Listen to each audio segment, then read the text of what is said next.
The crystal goblet hovered in the air, ruby liquid catching the restaurant's honeyed glow. Victor Langford's mouth was a breath away from the rim when a scream split the hush. "Stop! That's poisoned!" A soaked street kid burst through the mahogany doors like lightning. Guards leapt, the priceless glass shattered on Italian tile, wine radiating like blood. In the upheaval, Victor caught something in the boy's eyes. Not delirium, but certainty. The sharp, exact look of a mind that had built empires on data, not guesses. Rain-heavy sneakers skidded across polished marble. Security converged as the crystal detonated against stone, red streaking across white like a crime scene. Flashbulbs flared, diners gasped, and yet Victor noticed the kid's composure. A battered notebook hugged his chest. His wrist showed the faint tan line where a once expensive watch had lived. He crouched, studying color and scent with clinical focus. How did a homeless 20-something catch what trained professionals missed? The answer, Victor sensed, would tie both their futures into a single volatile fuse. The kid's notebook was weathered, edges softened by storms and use. His hands, scarred but steady, flipped pages lined with dense notation. He moved like someone who'd spent nights in fluorescent labs, not under freeway roar. He eyed the spill's hue, noted viscosity, whispered to himself about volatile compounds. Victor felt a stir of déjà vu, that precise, patient gaze, measuring the world molecule by molecule. Whoever this young man was, he wasn't guessing. He was observing, deducing, committing to an answer before the evidence cooled. 3 months earlier, Malik Johnson's life wore different clothes, but fate loves a controlled burn. The overpass arced above like poured concrete sky, semis rumbling overhead. In this neglected pocket of downtown, Malik assembled something uncanny from scraps. He built a life-sized hypothesis. He called it making do. Others might call it genius with calluses. The city ignored him until it needed him, but Malik had learned to stop asking for permission. He asked questions, ran tests, and let results argue for him. Brown glass rescued from university dumpsters. Pocket stove flames coaxed from compressed fuel canisters. pH strips bartered for tutoring sessions with grad students who never asked more than necessary. The lab looked improvised. Plastic sheets deflecting weather, battery LEDs pooling cold light, but every tool had a job. Each station was arranged with the economy of someone who understood that knowledge is leverage, and leverage demands instruments. Here, under concrete thunder, Malik had carved a sanctuary where chemistry could keep people alive another day. "Ice, hydrogen sulfides running hot," Malik murmured, checking a cloudy vial collected from a public spigot uptown. Elders and parents brought samples from across the grid. He logged sources, temperatures, times. Mrs. Carter hovered, nerves knotted in her hands. "This one's okay," he told her, "but skip the fountain on 5th, biofilm and bacteria." She pressed a wrinkled dollar into his palm. "You spared my grandson last week." He tried to return it. "Keep it. Truth should be free." His stomach, traitorous, growled anyway. Hunger blurs calendars. Yesterday, maybe the day before, whatever meal counted had lost its timestamp. Malik pulled his most precious artifact from the notebook's inner sleeve, a photograph laminated against the weather. 3 lab coats, arms slung like promises. His father, Dr. Leonard Johnson.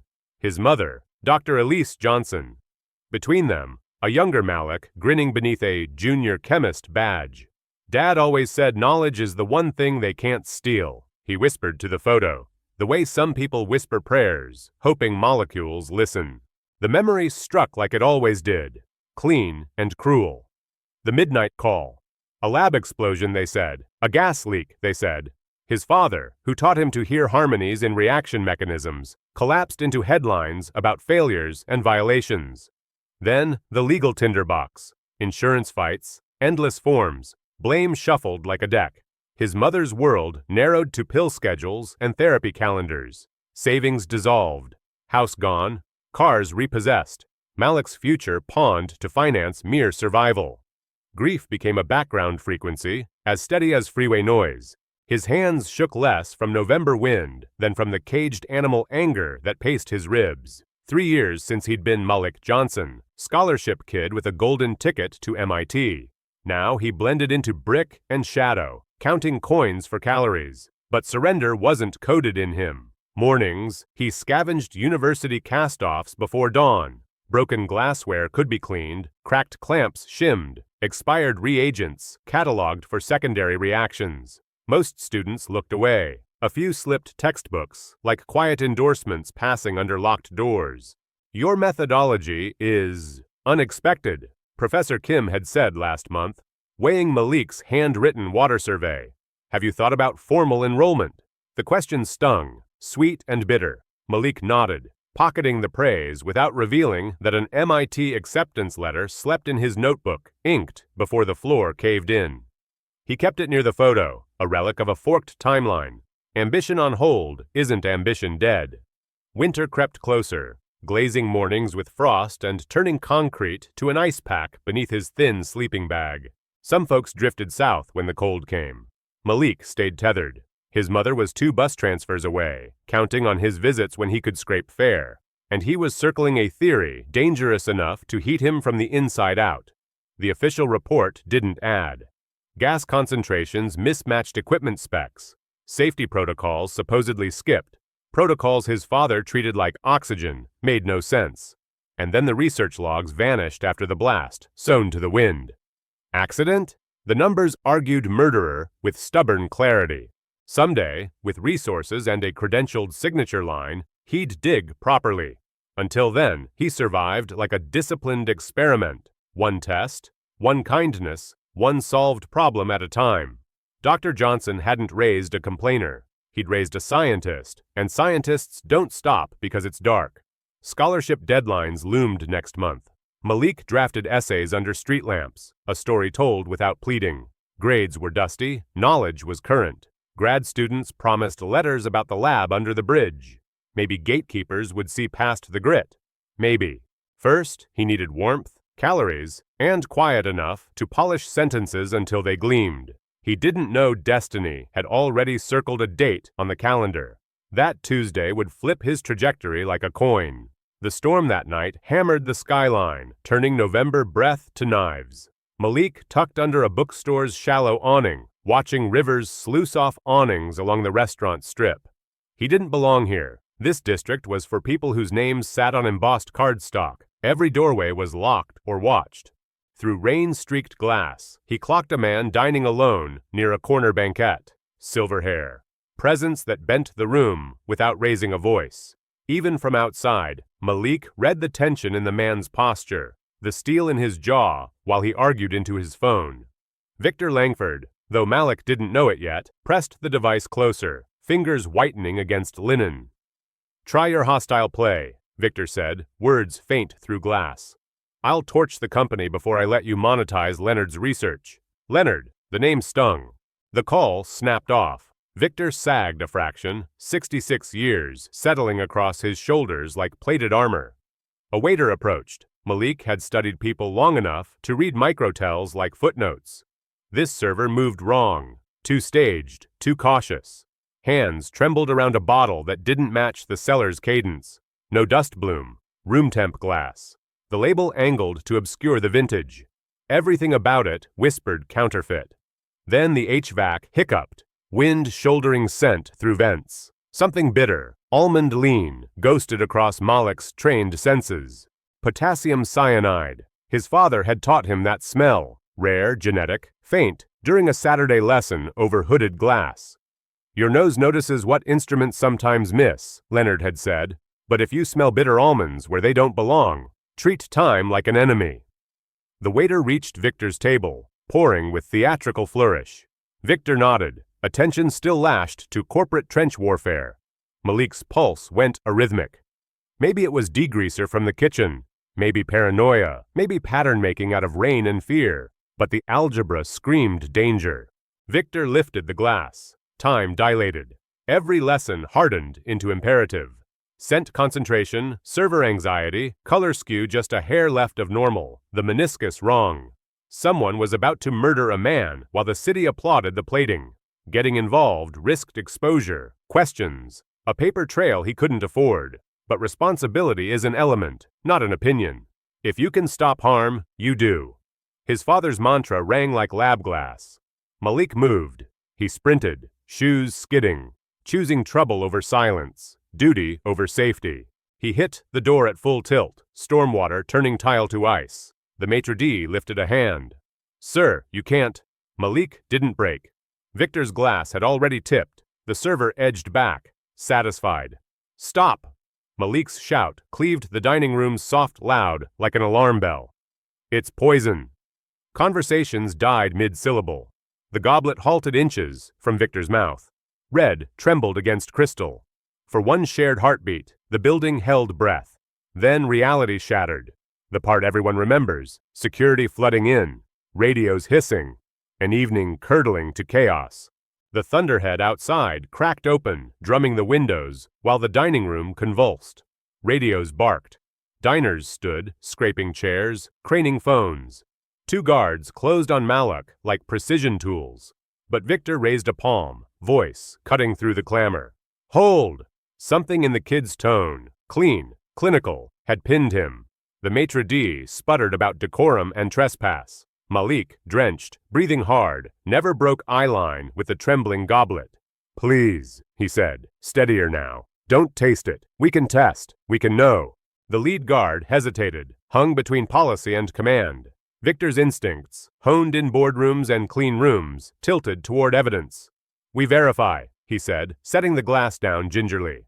A server hustled for a sealable bag. Another fetched the manager. The suspect waiter, eyes skittering, shifted his weight, gaze pinging kitchen then exit. Malik's notebook slid free. Plastic sleeves beaded with rain. He opened to diagrams, buffers, cyanide antidote pathways, ink tight as surgical stitches. "Smell was faint," he said. "Color a shade off. Don't add air." "Oh, sir, this is absurd," the waiter stammered, attempting a smile that never reached his eyes. "The bottle is from our private cellar." Malik's gaze flicked to the label. "Angle hides the ear," he said. "No dust. Condensation reads room temp, not cellar cool. Cork lacks imprinting." Victor studied the man, catching the micro-flinch. "In pharmacology, tells aren't metaphors, they're data." "Bag it," Victor said. "Chain of custody." The maitre d' swallowed, nodded to staff. Somewhere near the bar, a diner whispered, "Is that the Langford?" Security rebalanced, one guard shadowing Malik without touching him, the other watching the exit. "Who are you?" the lead asked, less hostile, more curious. "Someone who knows what cyanide does in acidic media," Malik said, breath finally smoothing. He pointed at the spill. "Stone is porous. Volatilization profiles matter." The dining room's noise flattened to a listening hush. Victor's phone vibrated. He ignored it. The waiter inched backward. "Sir, please, I should check the kitchen." "You'll stay," Victor said mildly. It sounded like a statute. The manager arrived with latex gloves and an evidence pouch, hands shaking despite practiced hospitality. "Seal the glass. Bring a second container for the bottle," Victor instructed, slipping into the cadence he used at crisis audits. Malik's eyes tracked workflows, approving or correcting with subtle nods. Someone at a back table muttered about overreaction. Someone else muttered about lawsuits. The waiter's mouth went dry. He risked another step toward the service door. The nearest guard shifted, posture sliding from concierge to wall. "Sir, Mr. Langford," the waiter tried, voice going papery. "If we delay service—" "We're past service," Victor said. "We're doing science." He angled a look at Malik. "Method?" Malik swallowed, then delivered like he belonged behind a podium. "Collect headspace without agitating. Test with picrate paper or Koenig reaction if you have the kit. If not, police talks. Worst case, ER can confirm in under an hour." The manager blinked at the vocabulary, like it was a second language. Victor nodded once. "Call the police." The word police changed the weather. The waiter's mask cracked. He bolted, an adrenaline geometry sprinting for the kitchen. He made it maybe 12 feet before the second guard wrapped him mid-torso and planted him neatly, painlessly, on tile.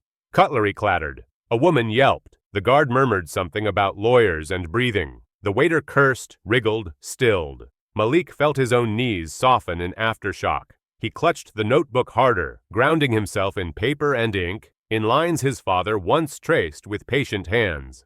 Sirens ghosted the storm, then grew teeth. Blue-red light strobed across the rain-bruised windows. Victor's jaw unclenched. Crisis training slid fully into place.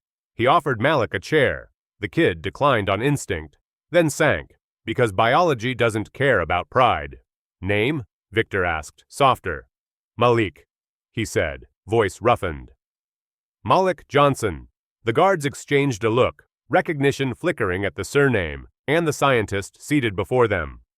Victor filed the data point away, important later, dangerous now. He focused on process, evidence, statements, truth.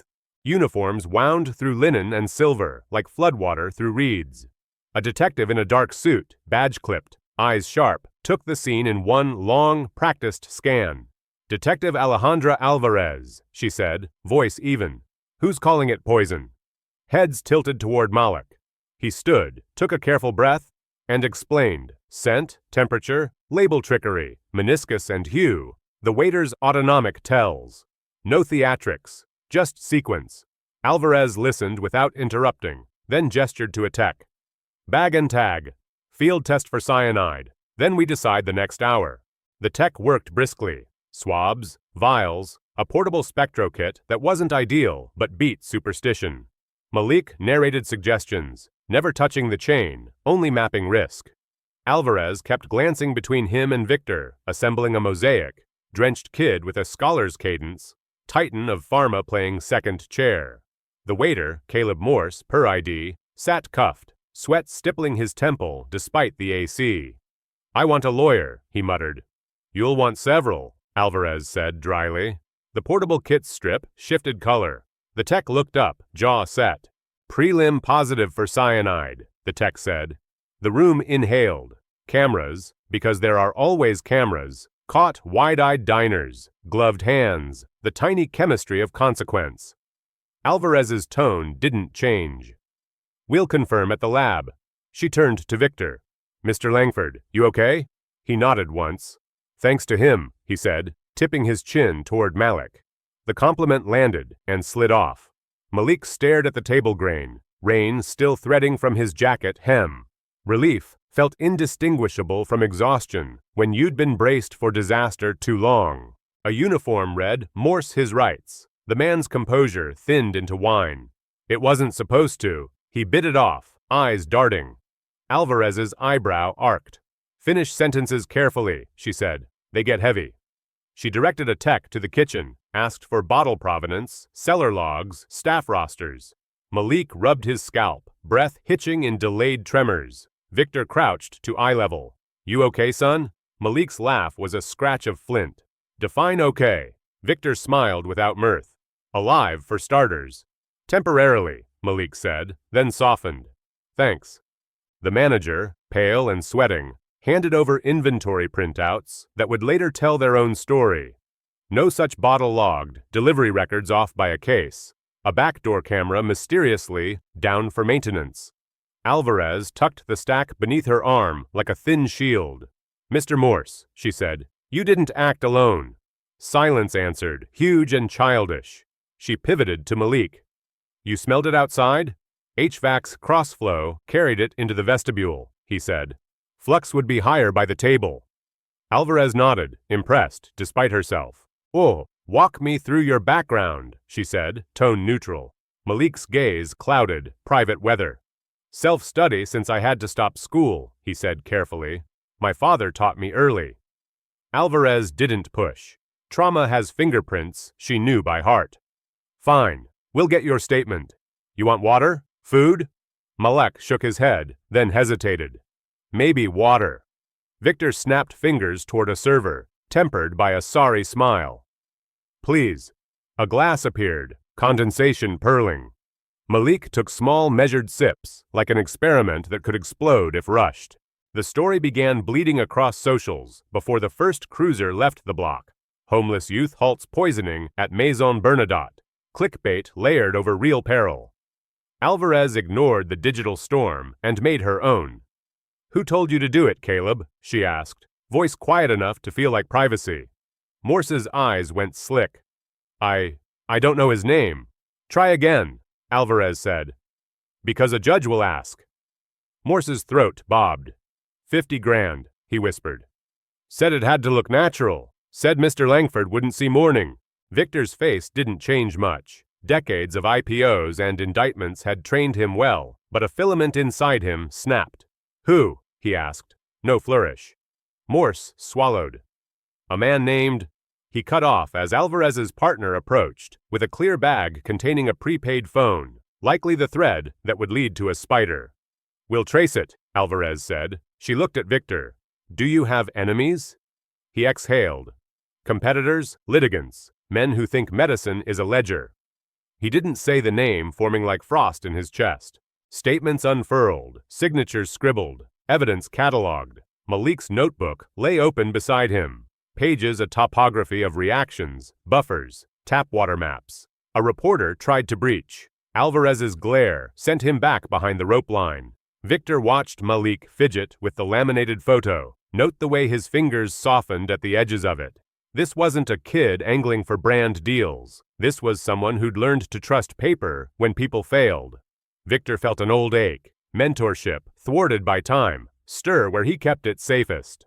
Hospital check, a paramedic suggested, eyeing Malik's tremor and pallor. Adrenaline crash can masquerade as worse.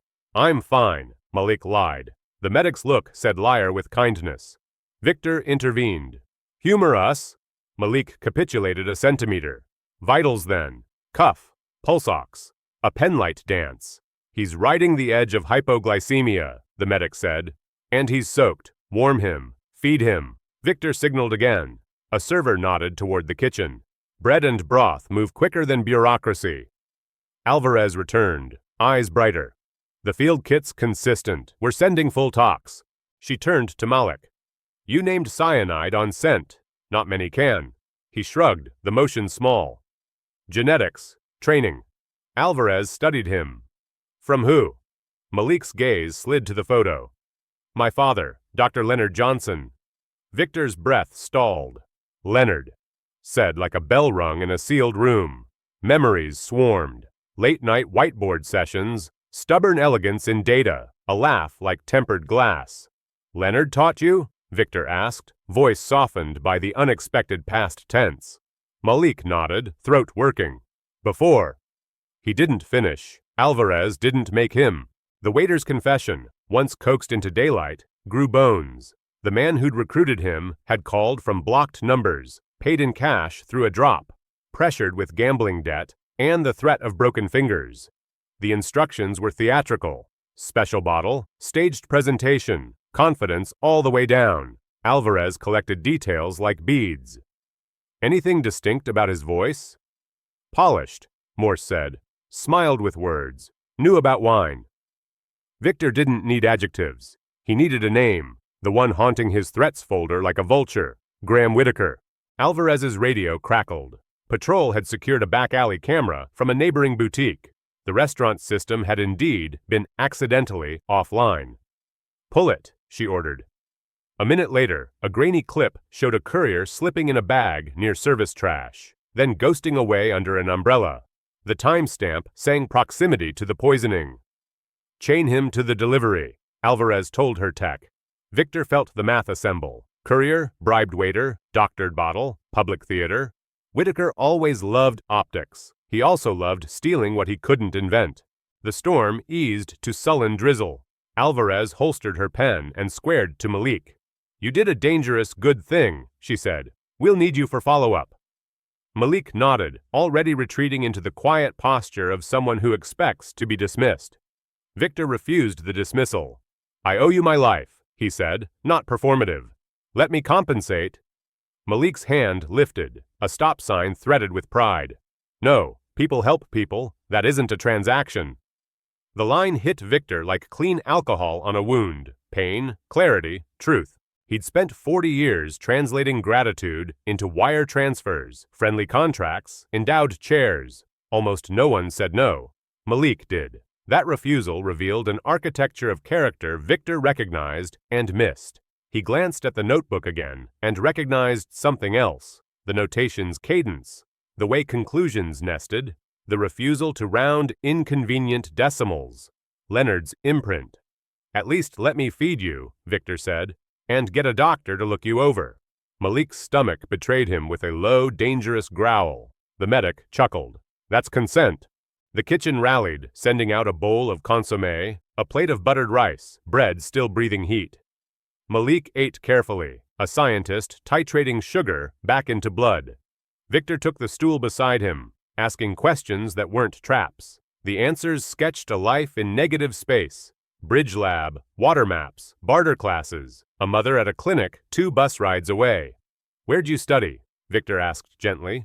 Malik's mouth ticked. "Dad, and whatever the university throws away. I read a lot. It counts." "What was your father's field?" Victor already knew. He asked anyway, inviting the name into the air, letting it prove they occupied the same story. "Pharmaceutical chemistry," Malik said, voice snagging. "Cancer protocols." Victor's eyes went to some middle distance where whiteboards live. "He believed medicine should heal before it profits," Malik added, weary but fierce. The sentence unclipped a flock of memories so fast, Victor had to anchor a hand on the bar. He'd heard that exact phrasing in another decade from another Johnson. Before he could follow the thought, a paramedic adjusted Malik's posture, and, in that fussing, a slim wallet slipped from Malik's inner pocket, skidding onto marble. Victor stooped automatically, habit and reflex, and froze. A business card, face up, had jetted free. Victor Langford, Chief Executive Officer, Langford Therapeutics. Malik's fingers snatched it with embarrassed speed. "I meant to return it," he said. "It fell when, earlier." Victor slid the card away, but the incident rewired an assumption. Malik wasn't collecting trophies. He was collecting truths, and keeping them safe. The card vanished back into Victor's jacket. Around them, the scene continued its controlled unwind.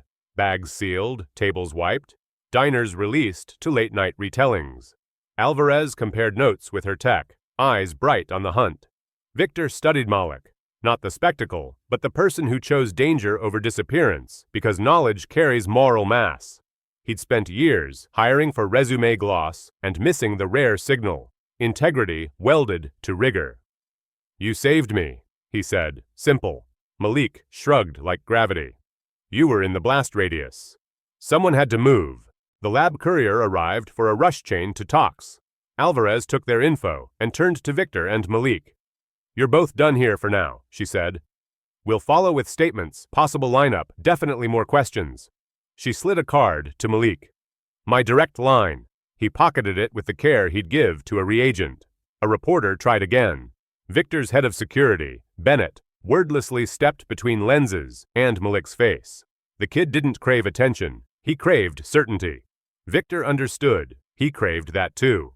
As the last fingerprint powder settled, Malik retreated to a corner chair, shoulders sagging. The adrenaline scaffolding had been dismantled. What remained was the ordinary architecture of fatigue and hunger. A journalist called out, "Hero!" Malik looked at the floor. He'd never liked nouns that closed doors. Victor approached, changed his angle, lowered his voice. "Thank you," he said, and meant the syllables. "I just didn't want you to die," Malik answered. The most precise sentence of the night. It landed heavier than any compliment possibly could. What Victor didn't know, what no one here could, was how tonight braided itself into a longer rope. The notebook's algorithms weren't just practice. They were footprints on a trail, and the methodology that had felt familiar wasn't coincidence. It was inheritance. Outside, the storm exhaled, leaving a wet city blinking in neon reflections. Inside, Victor watched Malik tuck the photo away with the card, and the card with the photo, objects magnetized by meaning. Gratitude shifted in Victor's hands into responsibility. He didn't intend to waste it. Then came the choreography everyone expects at scenes like this: insurance forms, corporate PR drafts, and the ceremonial reach for a wallet. Victor produced leather and habit in the same gesture. "Please," he said, not a command. "Let me." Malik lifted that same open palm. "No." The refusal wasn't performative. It was a thesis. "I'm not a contractor," he added softly. "I'm a person who saw harm and acted." Money had solved almost everything in Victor's orbit. Tonight, it ran up against a line he admired instantly. Dinner then, Victor tried again. Medical. A ride wherever you need. Malik hesitated, stomach making the argument for him with another low roll. Dinner, he conceded, unable to argue with biology. And I'll let the medic scold me. The paramedic reappeared with that professional, relieved smile. We love consent. Victor sat while Malik ate, asking questions in present tense. He didn't probe grief's locked drawer. He asked about water tables and buffer recipes, and listened like a man who knew discovery requires attention more than applause. Between bites, Malik's language slid into the cadences of a lab meeting. Control groups and false positives, sensor drift and calibration curves. Victor felt his own posture mirror it. Elbows in, focus narrowed, old muscles remembering what it is to chase a hypothesis instead of a quarterly target. Where did you learn to think like that? Victor asked. Malik's mouth edged toward a smile. My dad believed questions are a family heirloom. The room seemed to tilt, just slightly, toward a past Victor had walled off for survival. By the time paramedics cleared him, Malik was warmer, less pale, and visibly embarrassed by the fuss. At least let me get you a cab, Victor pressed. Or a car. Malik shook his head. 2 bus rides. You live far? Close enough to be useful. Alvarez approached with a final clipboard, thanking them both, professional gratitude that refused to gild. We'll be in touch, she told Malik. You can block my calls if we're annoying. I won't, he said. I like answers. Alvarez grinned. We'll get some. Victor watched as Malik zipped his thin jacket, tucked the notebook under his arm, and rose. He offered cash again, quieter, stripped of theater. You saved me. Please let me honor that. Malik's eyes met his, steady. Honor it by doing what you already do when no one's watching, he said. Fund the boring studies. Publish the null results. Tell the truth in court. Victor almost laughed because it was either that or remember the last time someone told him what ethics felt like from the inside. They walked toward the doors together, past the near-mended scene, past the staff who'd return tomorrow to a dining room that smelled faintly of bleach and fear. Rain had eased into a thin, reluctant mist.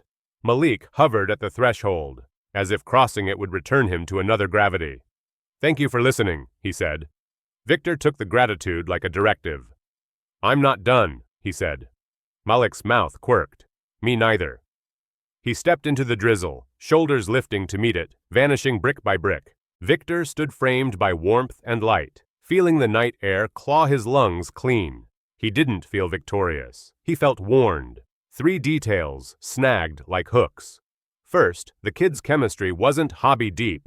It was scaffolding. He'd seen postdocs bluff. Malik didn't. Second, his crisis math, observe, hypothesize, test, act, rang with a rhythm Victor associated with a very small list of people. Third, timing. The attempt tonight wasn't random. It lined up too neatly with pressure campaigns that had been stalking Langford Therapeutics for months. He stepped aside, pulled his phone, and scrolled the evening's messages from Graham Whitaker. Their tone pleasant, their content predatory. Threats disguised as offers, offers disguised as inevitabilities. Hostile filings scheduled like holidays. 3 years of siphoned patents, ghosted formulations, flipping to shell companies with impossible speed. 3 years since, Victor shut the door on the memory like slamming a fume hood. His thumb paused over one thread, titled, with Whitaker's signature snide flourish, Your Friend Leonard's Legacy. He didn't open it. He didn't need to. Victor dialed Bennett. I want Whitaker shadowed, he said. Quietly. I want courier routes, shell companies, all of it. Bennett's yes was crisp. Victor ended the call and looked back into the dining room one last time. The mop tracks made pale arrows across the tile, pointing nowhere. He thought of Malik's notebook, of the laminated photo slipped inside, of a younger man standing between a toxin and a target because responsibility scales faster than fear. He'd met courage dressed in threadbare denim. He intended to remember. The ride home traced boulevards slick with reflected taillights. Victor's driver didn't try for small talk. Victor didn't like mirrors after nights like this. They insisted on inventory. He cataloged instead, facts, names, thresholds. He replayed the moment Malik said Leonard. and how the room's temperature changed for him alone. Years earlier, in a lab humming with centrifuges, Leonard Johnson had shown Victor how to test for cyanide with a rig improvised from nothing and a promise. Evidence, Leonard had said, is mercy for the innocent. Victor's building absorbed him. Quiet lobby, discreet security, the kind of place where disasters were someone else's headline. He rode the elevator with the same composure he'd worn at board meetings that felt like trials. When he reached his study, he didn't turn on all the lights. He woke only the desk lamp and opened a locked drawer where older ghosts lived. Inside, a photo of two men at a whiteboard, grinning, a copy of a patent that birthed a drug, a letter he'd never mailed. He set the photo down. Leonard's grin still looked like weather after a drought. Victor traced the edge of the frame, mind-yoking timelines the way Malik had yoked data. He reached for the letter and stopped. Instead, he opened his laptop and pulled up internal dashboards, compliance flags, lab protocols, supply chain anomalies. He wasn't going to sleep. He was going to work. Honor it by doing what you already do when no one's watching, Malik had said. Fine, let's start watching closer than anyone expects. He drafted an email to audit, calling for a surprise sweep. Seller vendors, clinical partners, courier contracts. He CC'd legal with a question about emergency injunctions. He kept Whitaker's name off the subject lines, knowing how easily subjects leak. Then he typed another message and left it unsent. To Professor H. Kim. Subject, a student under a bridge. His hands hovered. He didn't send. Not yet. Protecting Malik meant moving without drawing light. He closed the lid and, for the first time since the glass, exhaled fully. Elsewhere, Malik stepped off a bus into wet air that smelled like pennies and ozone. He cut through an alley, past the mural of saints and scientists, to his tarped laboratory. He hung his jacket, wiped his hands, and checked the petri dishes he'd left incubating. Water from 3 blocks, a park fountain, a church tap. He logged turbidity, marked trends, fed the generator with a quarter tank of fuel he'd bartered for fixing a bike chain. He sat, finally, and let silence perform its triage. The card in his pocket, Alvarez, was a rectangle of potential. The card Victor reclaimed was a reminder that power has faces. He slid the laminated photo out, balanced it on the notebook. Hey, Dad, he said, feeling ridiculous and unalone. Want a small one tonight? He told the photo the facts. Label angles, almond ghosts, men who confuse dinner with theater. He didn't mention the flash of kinship he felt near Victor, the eerie resonance of phrases he'd inherited, like heirlooms. Some things you test before you speak. He ate the rest of the bread, staving off the thin shake of depleted reserves, and turned to the scholarship essay, waiting like a stubborn reagent. He crossed out 3 metaphors, added 1 clean sentence. I map water because health shouldn't depend on zip code. His pencil paused over the line where he would mention Leonard without drowning the reader in grief. He wrote instead, My first teacher believed rigor is love with a lab coat. He sat back. It was almost true enough to live in daylight. Back at the precinct, Alvarez watched a grainy clip scrubbed and sharpened by a tech who loved his toys. The courier's gait angled aristocratic. Expensive shoes, umbrella held like an accessory rather than weather armor. She paused on a frame where the courier glanced up at nothing as if awaiting applause. Who are you? She murmured. Her phone chimed, field talks confirming cyanide with enough certainty to stiffen charges. She filed the alert, underdone and not yet, because prosecutions are marathons disguised as sprints. Victor's head of security dossier on Whitaker began to coalesce. Shell companies, interlocking boards, hospitality to certain judges, a magazine profile that oiled his villainy with charm. Bennett's notes bloomed along the margins. Source unverified. Follow lead. Confirm alibi. Victor circled 2 names, logistics firms Whitaker repeatedly used when he needed things to move without questions. He pressed fingers to his eyes until stars danced. Who paid you? Alvarez would ask soon enough.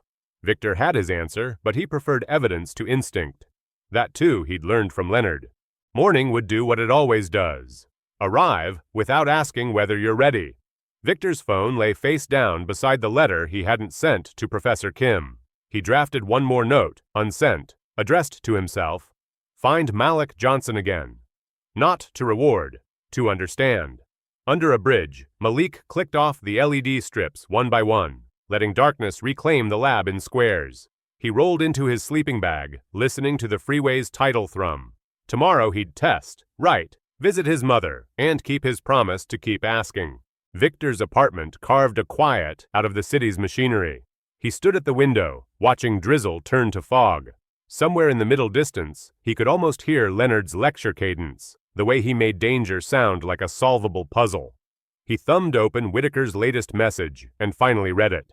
A velvet threat about legacy, valuation, inevitability. He deleted it unsatisfied. He speed-dialed Bennett. At dawn, he said, "We hunt." He didn't add for who. He didn't have to. The name lived in both men already. He hung up and scrolled to a contact he almost never used. Head of security, priority. Spin up a discrete task force, he said when the line clicked. Cross-reference courier footage with Whitaker's vendors. Pull permits, subpoenas ready, and Bennett? Yes, sir. Look back 3 years. Correlate the timeline with the night Leonard died. Victor ended the call and let the city fill the room with electric weather. He hadn't connected the name Malik spoke to the file he kept locked. Now the lock felt ceremonial. Bennett, I need a full background pull. Everything, Victor said, voice low and flinty. Name, Malik Johnson, roughly 19, unhoused, uncommon depth in chemistry, and... He hesitated, dropping to a near whisper. Cross-reference any tie to Dr. Leonard Johnson. The line went silent long enough to feel like a verdict. Sir, did you say Leonard Johnson? Bennett finally asked. You know the name, Victor replied. Dr. Leonard Johnson was your former research partner, Bennett said softly. He died 3 years ago in that lab blast, you remember? Victor's phone slipped, clattering across the rain-slick sidewalk like a gavel striking. The floodgates opened. Leonard, closest friend, fiercest collaborator, the architect of a cancer protocol, Whitaker was now circling like a hawk. Leonard, dead in a suspicious accident days before testifying about doctored trial data. Leonard, who had a family, a wife, a son who'd now be about 19. If Malik was Leonard's son, he wasn't a random kid. He was the living archive of a decade's most important breakthrough, a witness with proofs. Victor's thoughts sprinted ahead of the storm. If Malik was Leonard's boy, then that battered notebook was more than notes. It was provenance. And if Graham Whitaker learned the kid existed, hunting would begin. Victor snatched up his phone. Car now, he told his driver. We have to find him. But the city's arteries were already swallowing footprints. Malik had slipped back into the lattice of alleys and borrowed roofs, carrying knowledge sharp enough to topple empires or repair them, depending on who reached him first. The question didn't behave like a question, it behaved like a fuse. Which future would ignite? By dawn, the private investigator's report would land with 5 words that remapped Victor's world. Subject is Leonard Johnson's son. At 3 quite bien Rainikoam, rain still combing glass, Victor sat in his study with a manila folder couriered at speed.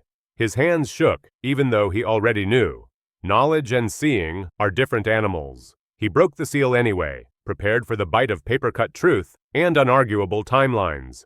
First page, school transcripts. Honor roll every semester until 3 years ago. AP Chemistry, Calculus, Physics, Regional Science fair winner. Early admission to MIT stamped 2 months before catastrophe. Second page cut deeper. Medical bills, foreclosure filings, insurer denials, a death certificate. Leonard Everett Johnson, age 44, cause, accidental laboratory explosion.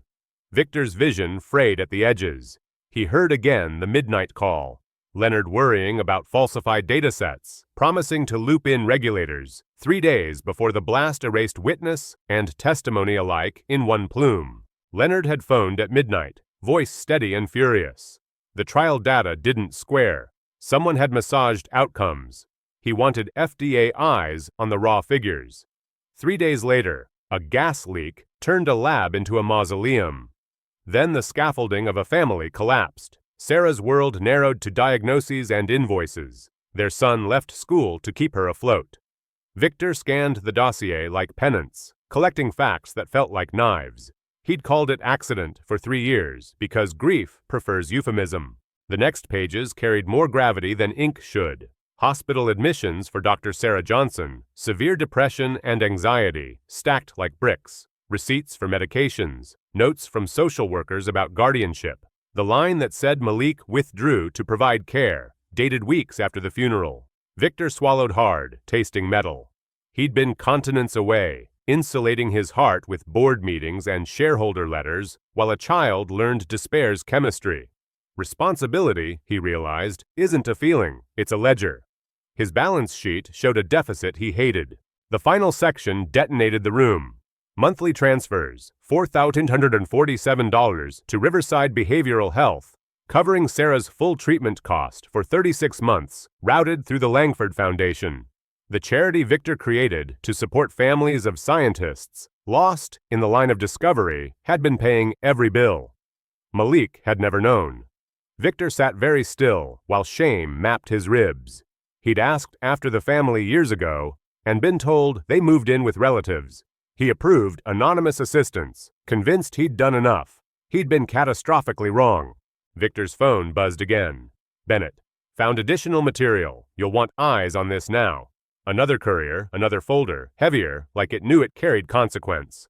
Inside, security footage from the night Leonard died, shadowed figures slipping into the lab after hours, corporate emails jawing about the Johnson problem, wire transfers between Whitaker fronts and ghost corporations. Worst of all, audio of Graham Whitaker musing about permanently preventing Leonard from poisoning the brand. Accident was a fairy tale sung over a crime scene. Leonard hadn't failed. He'd been erased. The cure Whitaker wanted wasn't Whitaker's. It was Leonard's work, stolen from a dead man's cooling hands. Patents that had swum to rival portfolios were looted goods, laundered through paperwork. And Malik, the hungry, brilliant 19-year-old, was the last living witness to methodologies, raw notebooks, null results, the scaffolding beneath the breakthrough. If Whitaker sniffed out the connection, the kid's life would shrink to a target. Tonight's attempted poisoning, Victor realized, wasn't strictly about a takeover. It was preemptive damage control. Silence one witness, frighten the rest. Victor's blood ran cold. Malik had lived ghost quiet for 3 years, invisible to corporate hounds. But his sprint into a gilded dining room had turned invisibility into headline. Cameras adored him. Algorithms amplified him. Whitaker's people would connect dots faster than ethics allowed. By saving Victor, Malik might have signed his own warrant. Victor dialed.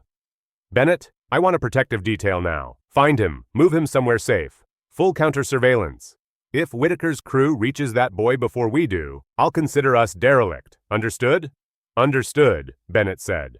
Even as he issued the order, Victor tasted defeat. Social feeds were detonating. Homeless teen saves pharma CEO. Angles multiplied, each adding daylight where Malik had survived on shadow. Whitaker's analytics teams would already be parsing frames, matching gaits, harvesting metadata down to the scuff pattern on Malik's shoes. The cruel arithmetic was simple. A 19-year-old with his father's rigor and his father's ethics threatened $1 billion theft. Victor pressed his palms flat on the desk and chose velocity. Go, he told himself. Find him faster. The dossier's addendum tabbed the part that felt like a prayer answered and an indictment delivered.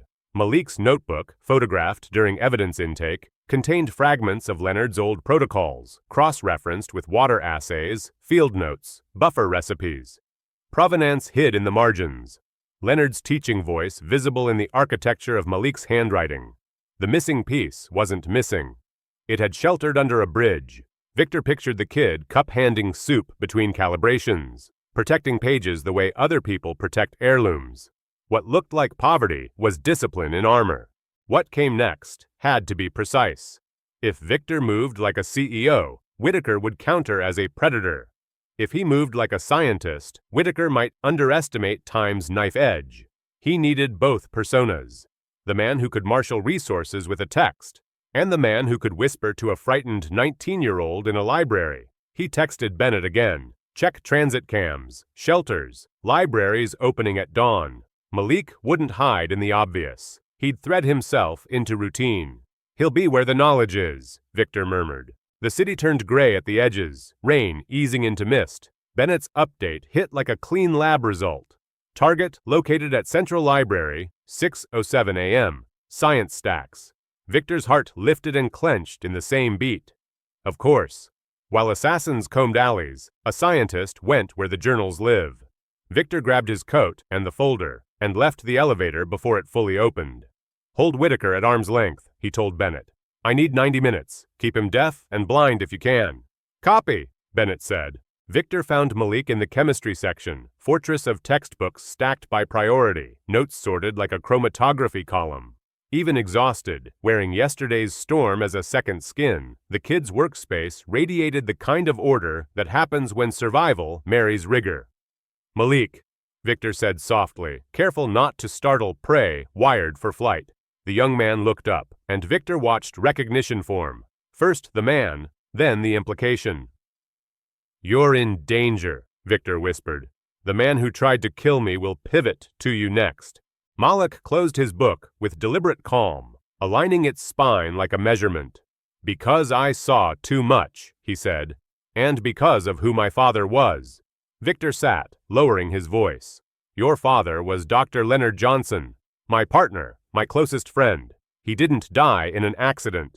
The words struck like physics. Shock, hope, fury, grief flew across Malik's face, landing finally on something Victor recognized as resolve.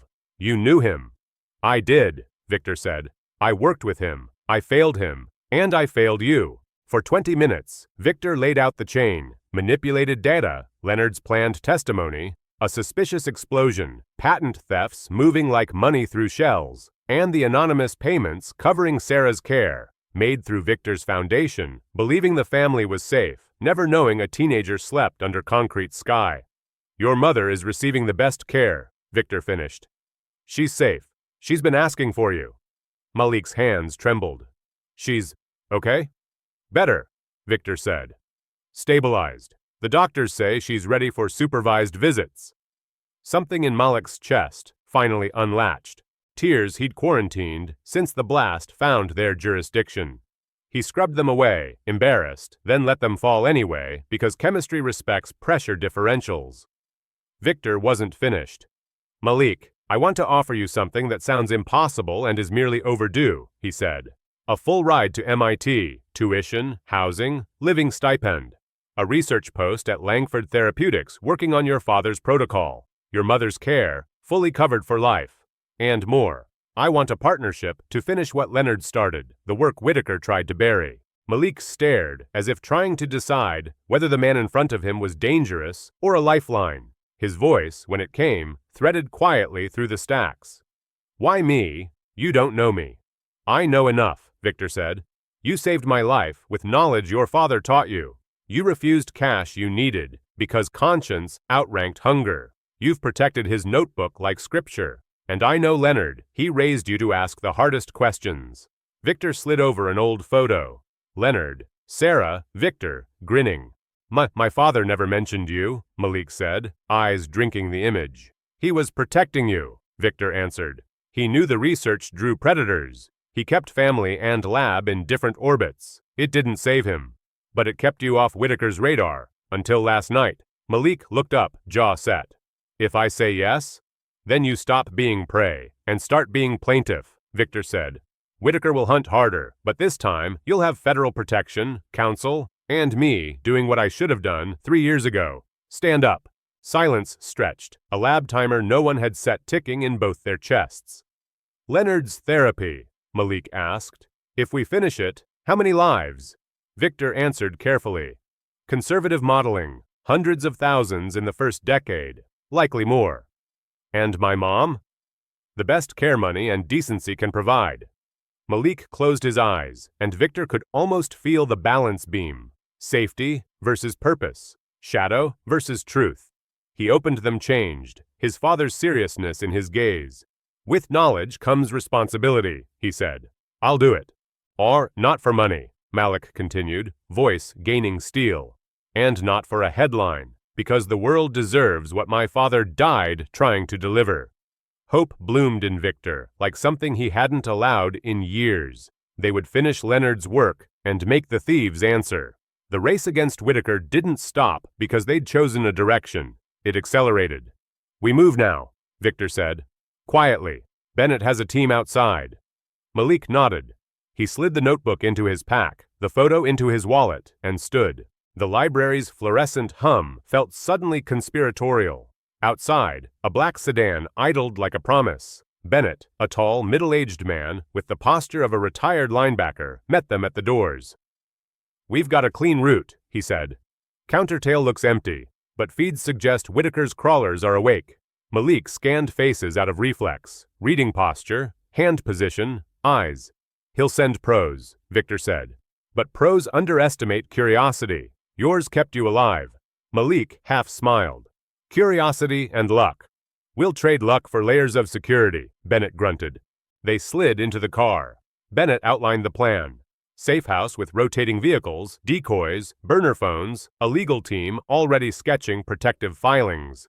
Victor texted Alvarez, the detective who now had a federal task force's attention, flagging new evidence streams without poisoning the chain. Malik watched the city stream past like a chromatogram, peaks and valleys of human concentration. "One stop first," Victor said. Malik tensed. Bennett shook his head. "Not risky," he promised. "Necessary." The sedan turned toward Riverside, where a woman with steady eyes waited. Riverside's intake desk ran on bureaucracy and kindness. Victor spoke to administrators. Bennett swept corridors with a gaze like a Geiger counter. Malik stood just inside the visitation room, hands unsteady. Then the door opened, and his mother was there. Thinner, yes, but present in a way that punched breath from him. "Malik," she said, his name breaking into syllables of relief. He crossed the room in 2 strides. They held so long, the nurse checked the clock and smiled. "I thought," she began. "Me too," he whispered. Victor stayed outside that moment, choosing to be furniture. When Sarah finally looked over Malik's shoulder, she recognized Victor with a startle that turned into something complicated, gratitude braided to grief. "You worked with Leonard," she said.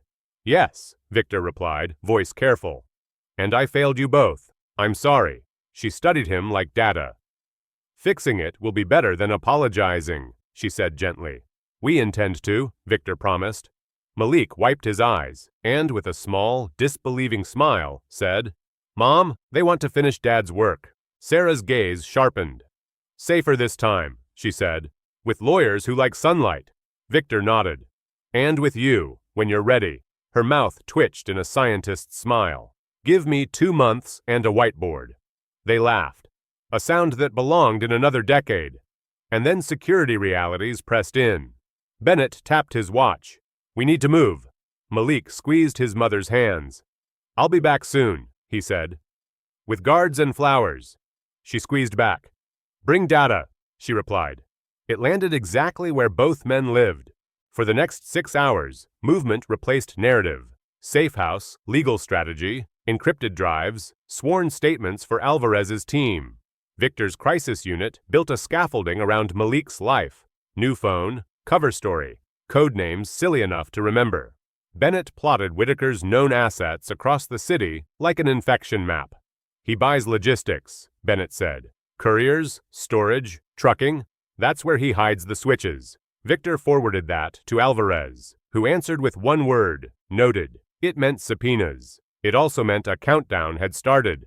By evening, the foundation paperwork had a new name, the Malik Johnson Research Foundation.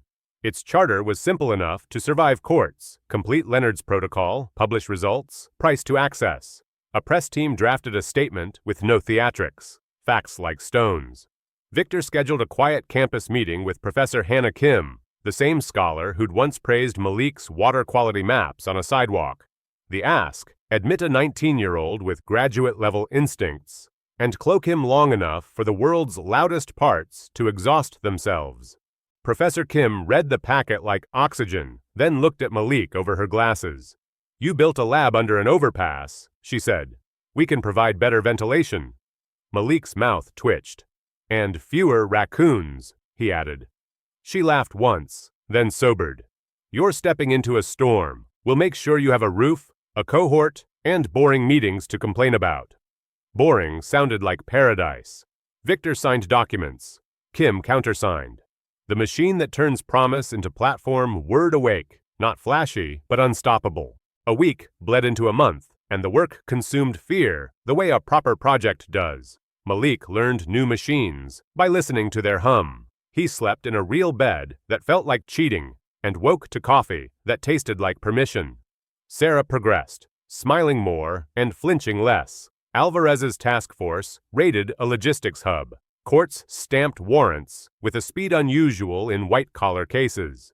Whitaker responded with lawyers and leak campaigns. Data, however, doesn't care about PR. It cares about replication and truth. One late night, Malik stood in the lab Victor had refitted, fingers on glassware his father would have loved. Victor watched without intruding. He used to say protocols are love letters to future scientists, Malik murmured. Clear writing saves lives. Victor nodded, throat tight. He said the same to me. The moment hung, a bridge between decades. We'll finish it, Victor said.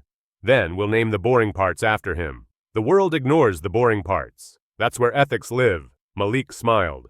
He'd like that. The filing against Whitaker hit federal dockets like thunder. Conspiracy, fraud, obstruction, homicide. Alvarez's evidence map read like a novel with footnotes.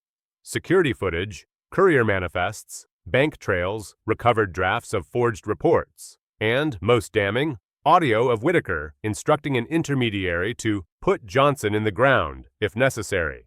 Whitaker feigned outrage on financial news shows. Stock tickers dipped and stuttered. Victor ignored the noise. He took Malik to see Sarah again, this time bringing a sheaf of preliminary results. Bring data, she'd said. He did.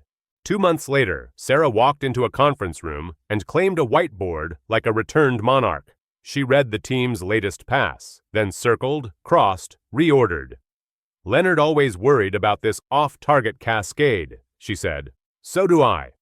Malik watched, dazzled. Victor's heart stuttered with gratitude and ghost ache. Together, mother and son adjusted a variable that had been a pebble in Leonard's shoe. The model responded like a patient relaxing. Sometimes progress is a door that was always there, waiting for the right key. Some nights were less cinematic. Bad pizza, failing assays, tempers that needed apologies. Malik learned the art of pausing before a snap. Victor learned to sit and let younger brilliance drive. Sarah learned laughter again, small and fierce. Professor Kim built a firewall around Malik's classes, routing attention through bureaucratic mazes until prying eyes got bored. Bennett, infuriatingly invisible, kept Whitaker's contractors 2 steps behind. They hate not knowing where you sleep, he told Malik. I like them hating, Malik said. It means we're alive. When the first major milestone hit, a Phase 2 outcome exceeding projections, nobody popped champagne. They ate oranges over the sink. Victor drafted language so clean, even cynics might trust it.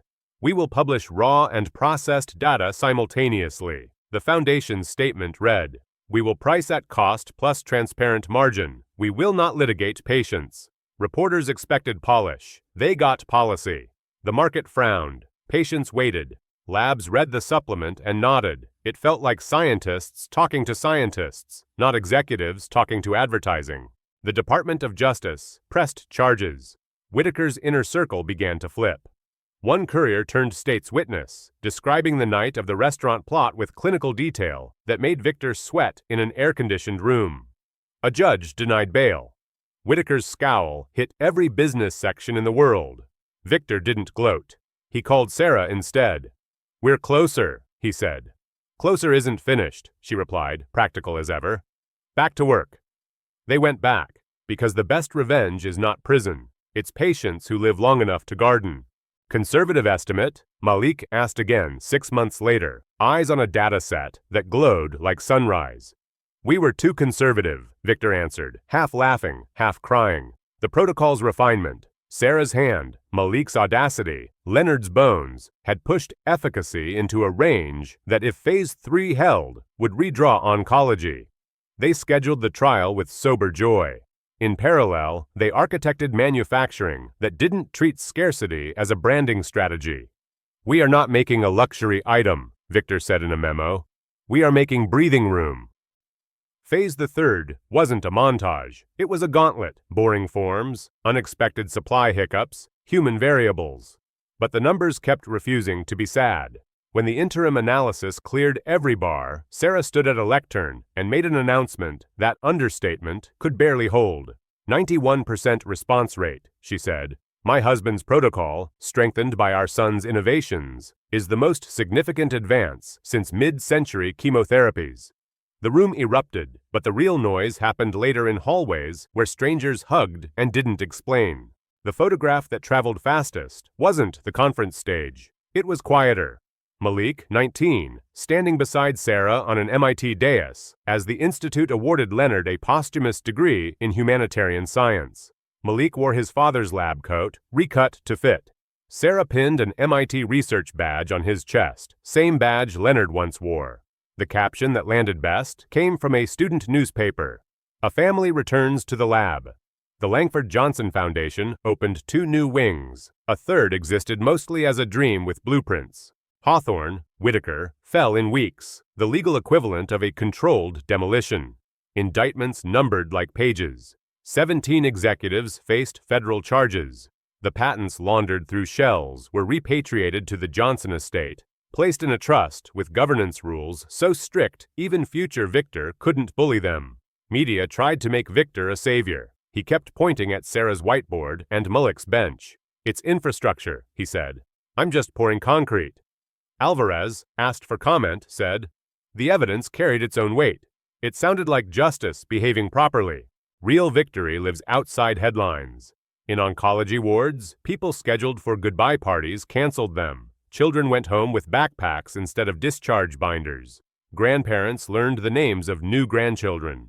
The Johnson Protocol entered production at cost through a mesh of humanitarian partnerships. Pharmas that had fed on marginal, side-effect-heavy treatments faced a new competitor, a therapy designed to heal before it billed. Debate erupted about corporate duty, profits stumbled and recalibrated. Someone asked Victor if he was anti-business. I'm anti-extortion, he said. A 60-minute special knotted it together. The fraud, the murder, the theft, the return.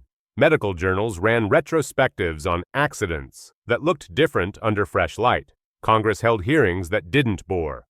Whistleblower protections gained teeth in a bill dubbed the Johnson Act, funding legal support and safe harbor grants for researchers reporting manipulation. In classrooms, curricula grew a new unit about ethics as method, not decoration.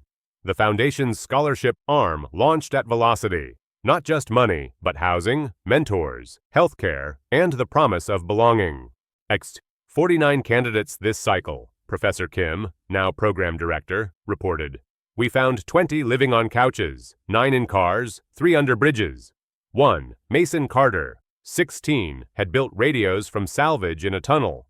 Another, Sophia Ruiz, 18, engineered a water purifier with construction site discard. Malik designed bright yellow mobile labs that rolled science into neighborhoods where resource usually meant luck. Kids who'd never touched a microscope stained slides and gasped. Science isn't somewhere else, Malik told them. It's a habit you practice. It's how you help. The Johnson Act did more than shield truth-tellers. It changed the conversation. Boards asked different questions.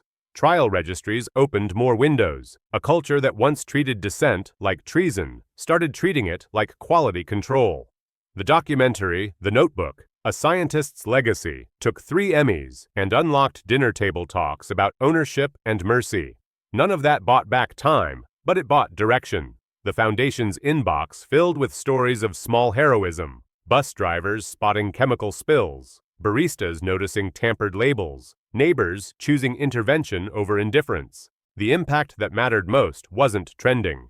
It lived in shelters where tutors arrived with oscilloscopes, in libraries with extra outlets, in clinics where new interns carried clipboards and old grief. 100, then 1,000 young people looked at Malik and saw a map. If a kid who slept beside a freeway can pull a man back from poison, one teen wrote, maybe I can pull my city back from apathy. Momentum replaced spectacle. In that momentum, Victor found a kind of prayer he could finally stand. 2 years later, Malik wasn't the homeless kid anymore. At 21, he was MIT's youngest junior researcher, co-directing the Langford Johnson Foundation, named on 3 patents that resisted greed by design. Sarah returned to bench leadership, specializing in rare diseases. The family reconstructed itself, not as if nothing had happened, but as if everything had mattered. On a Tuesday morning, Malik skimmed grant proposals in the student cafe when an old pattern flashed. A nervous maintenance man, a wrong brand coffee, a glance too hungry toward the exit. The cup's temperature was off by a margin that only obsession notices. Under the cafe's roast, a faint ghost, bitter almonds. Malik didn't weigh drama against risk. He said, "Emma, don't drink that." Across 3 tables, voice steady as lab glass. The man bolted, campus security, better trained by a world that had watched, intercepted at the door. Field tests came back ugly. Later, under lights, the would-be assassin confessed to working for a remnant of Whitaker's network, still stupid enough to try copy-pasting murder. Emma, bright first-year chemistry, shook in the aftermath, then steeled. "How did you know?" she asked. "Pattern recognition," Malik said, smiling like a man who hears a father in his head. "And someone once told me, with knowledge comes responsibility." The police packed evidence. Malik walked Emma to the new Michael Leonard Johnson Memorial Laboratory, the plaque bearing a promise etched in brass. Knowledge is power. Wisdom is choosing when to act. Victor joined them, easing into the chair he favored, like a ritual that kept him honest. "Still saving lives," Victor said, warmth wrapped around worry. "Just practicing," Malik answered. He pointed to a framed photo, Sarah, Leonard, Victor, 5 years younger, and a newer one, Malik receiving a research award with Sarah beaming like sunrise. "He'd be proud," Victor said quietly, the sentence still cutting. "I hope he's amused," Malik replied. "He always liked it when I surprised him." They sat a moment, listening to centrifuges spin comfortingly. Outside, students laughed, a sound that never stops meaning civilization. Inside, applications stacked like future. "Once." 47 new scholarship candidates, Malik said, tapping the pile. Kids people ignored. Kids who troubleshoot poverty like a broken circuit. Victor remembered a drenched 19-year-old refusing cash. "Any bridge-born chemists this time?" "3, Malik said, grinning. "One is 15. She built a purifier from PVC and crushed charcoal in an empty lot." Sarah would love her, Victor thought. He felt the ache of time and the relief of purpose coexisting like isotopes you learn to measure. "Bring her in," Victor said. "Let's give boredom and safety." Evening settled over campus, turning glass walls into lanterns. Work wasn't finished. Work doesn't finish. There would be another someone in need, another odds-stacked crisis, another choice between bravery and convenience. They welcomed that. Victor trailed his fingers over the brass motto. Malik gathered the applications like a liturgy. If heroism had a brand, they ignored it. Their practice was smaller, more demanding. Show up, test, publish, protect. Somewhere, a young scientist hunched over a problem no one had learned to name yet. "How many Maliks are walking past you, invisible because your attention is busy?" Professor Kim asked a crowd at a foundation event, and the question traveled. In laundromats, bus depots, late-shift break rooms, people started looking up differently. The story had started with catastrophe, run on outrage, and matured into habit. Victor, older and finally comfortable with the word legacy, watched it replicate. "It's a good virus," Sarah joked once, "benign and highly contagious." Malik pretended to hate the metaphor, then used it in a grant. The day-to-day was less cinematic: grant panels, quality checks, meetings with community partners that smelled like coffee and dust. The Johnson Act survived its first court challenge. A circuit judge called it scaffolding for scientific honesty. Alvarez, now leading a federal unit, sent a postcard. "Keep publishing raw. It makes my job easier." Whitaker served a sentence that turned charm into ash. Interviewers kept asking Victor if revenge felt sweet. He said, "Victory tasted like oranges over a sink the night we hit 91%. A new documentary crew pitched a sequel. Malik declined. "Tell someone else's origin," he said, "preferably one that doesn't start with murder." Instead, the foundation funded student filmmakers to document community labs blooming under freeway flyovers, in church basements, in repurposed storefronts. The point wasn't to make Malik a statue. It was to make Malik ordinary. Ordinary courage, ordinary rigor, ordinary refusal to look away. If Ordinary could change oncology, perhaps Ordinary could rewire 10 other broken systems hiding in plain sight. 2 summers later, Malik taught a course nobody knew they needed: failure analysis for civilians. The syllabus: how to read graphs without lying to yourself, how to spot tampered seals, how to escalate without martyrdom. Emma, now a junior working part-time in Sarah's lab, guest lectured on scent thresholds and not panicking. Victor sat in the back occasionally, pretending to check email while memorizing the way young minds turn understanding into muscle. After class, he would walk the campus and thank whatever physics allowed late starts. A Tuesday, again, Malik sat in the cafe, reviewing microgrant proposals. $1,500 for sensors here, $2,000 for pipettes there, when he noticed a custodian subtly planting a tube near a vent. He rose with a calm that hid alarm. "Maintenance schedule changed?" he asked pleasantly. The man blinked, recalculating, and backed toward the hall. Malik pressed a discreet alert. Security arrived, gentler than the world used to be. The tube proved harmless, a tester's prank gone dumb. But the process worked. Practice doesn't eliminate danger, it reduces drama. Later, in the lab that bore his father's name, Malik let fatigue wash over him the way a tide washes a pier. Loud, temporary. Victor walked in, carrying tea like a peace offering. "You look like the end of a marathon," he said. "Feels more like a relay," Malik replied. "I run my leg, somebody else takes the baton." Victor smiled. Leonard would have called it a cascade, one reaction feeding another. Malik grinned. "He also would have told me to sleep." Sarah, passing, added, "He absolutely would." News cycles moved on, as they always do. Their work didn't. The Foundation released another tranche of raw data. Skeptical labs replicated and, annoyingly to detractors, confirmed. Hospitals adopted new protocols. Insurance models grudgingly adapted. A quiet rumor started that emergency rooms smelled faintly less like despair. Malik liked that rumor. He liked better the stories that didn't mention him. A 6th grader discovering bacteria on a playground drinking fountain. A freight manager refusing a suspicious shipment. A diner insisting a bottle be opened at the table. "Is this what you imagined?" Victor asked one night as they walked past a campus mural of Leonard, more lines than likeness, but somehow accurate. "No," Malik said. "I imagined paperwork and maybe a nap." They laughed. "Honestly," he added, "I imagined doing the right thing and being punished for it." Victor nodded. "Sometimes you are, but sometimes you get oranges and a whiteboard and 1,000 small betterments." They stood hands in pockets, comfortable with unfinished business.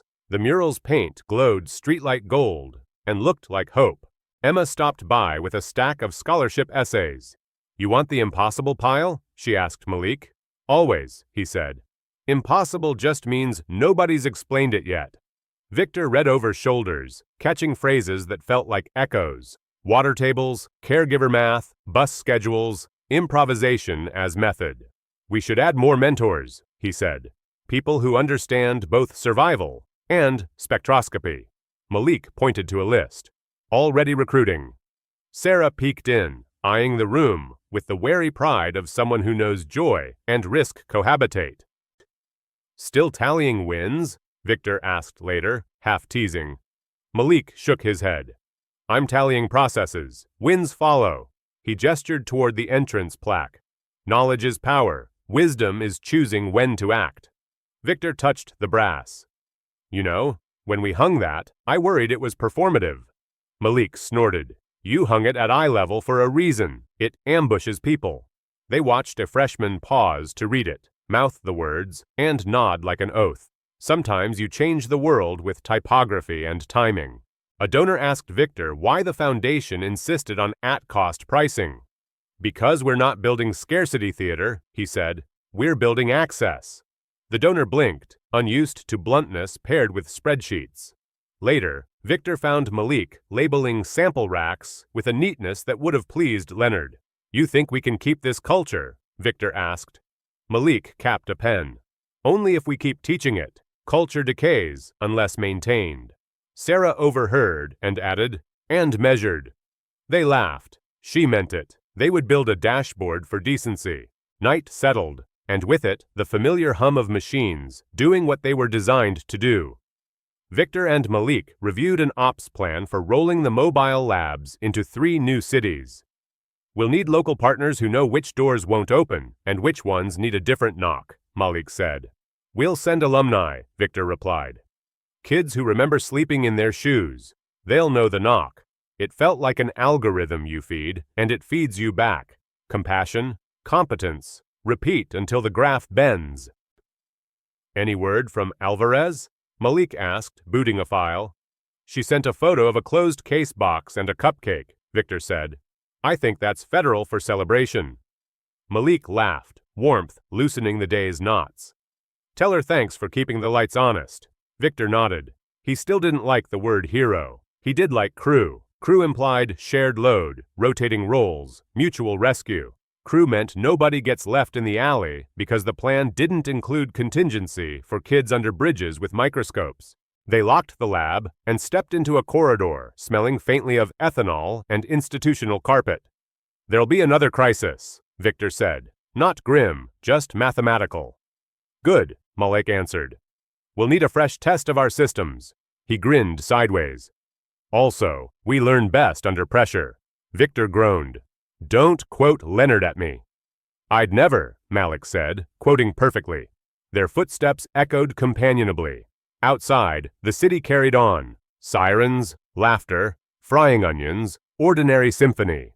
Ordinary was the dream. Ordinary with safety, with work, with problems you could name. Sometimes the smallest voice carries the instruction manual. A barista flags a mismatch. A neighbor calls a patrol. A teenager refuses silence. The Malik Johnson story started with tragedy, then went loud, then got methodical. That's the part Malik loved. Method turning grief into governance. "People think you need capes," Emma joked once during office hours. "You need calendars and checklists." Malik pointed at her clipboard. "And pens that don't die."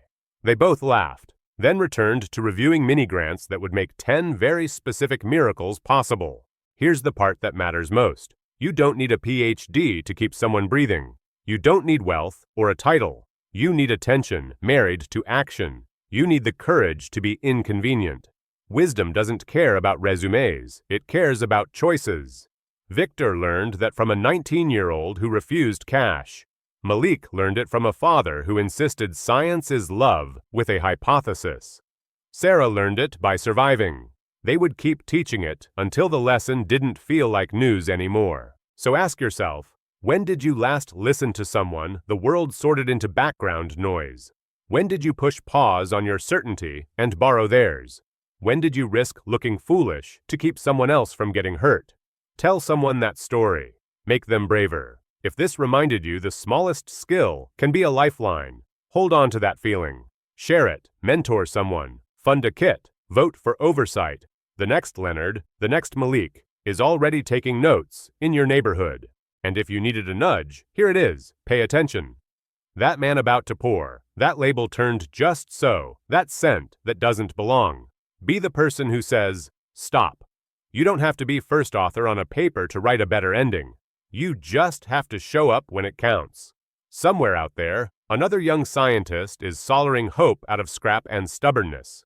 Be the one who believes in them early. You never know. You might be the key to their tomorrow. When the soaked kid yelled, "Stop," he didn't chase glory. He honored duty. Many of us past 65 know that kind of duty. The instinct to protect, the habit of checking labels twice, the courage to speak up even when it's awkward. Malik's nose caught bitter almonds. His heart caught responsibility. That moment reminds us our lifetime of vigilance still matters. Steady eyes, steady hands, saving a life between dinner courses and the next heartbeat. Friends, what would you have done in Malik's shoes? Stay quiet to avoid trouble or shout, "Stop," to protect a stranger? Have you ever trusted your instincts and prevented harm, even something small like catching a bad label or a suspicious smell? Share your story below. If this lesson resonated, please like the video, subscribe to my YouTube channel, and comment so more people, especially our peers, can learn practical, life-saving habits from real-world moments.